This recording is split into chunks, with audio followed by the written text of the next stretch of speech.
What is magical realism without its Latin American roots? Imagine a story where the extraordinary feels as natural as breathing. Now, think about how that idea might change if we remove the cultural background that gave it life. Magical realism is a style that mixes everyday life with magical or supernatural elements, but it's not just about fantasy. It's deeply tied to Latin American history, culture, and social issues. Without these roots, the genre would lose its meaning and power. Latin American magical realism started because writers wanted to show how their complex world works. They blend myths, folklore, and history with modern life to reflect the layered realities of their societies. These stories often show the coexistence of indigenous beliefs and colonial histories. They also highlight the struggles and resilience of Latin American communities. The magic in these stories isn't just for entertainment. It's a way to express cultural identity and resistance.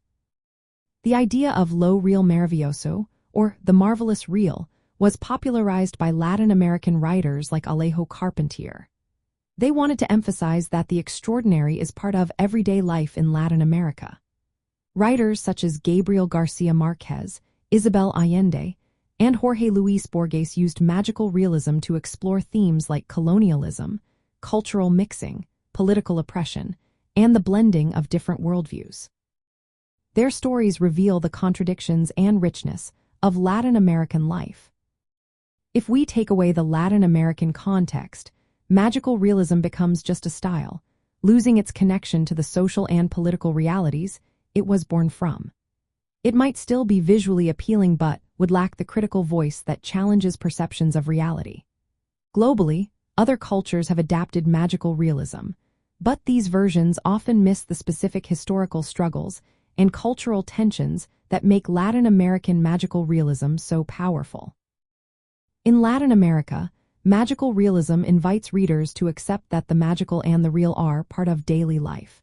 It challenges Western ideas of rationality and linear history. Instead, it embraces complexity and contradiction, showing that multiple truths can exist at once. Without its Latin American roots, the genre would be stripped of its ability to serve as a form of cultural expression and social critique. It would become just another aesthetic style, rather than a reflection of a rich, layered society.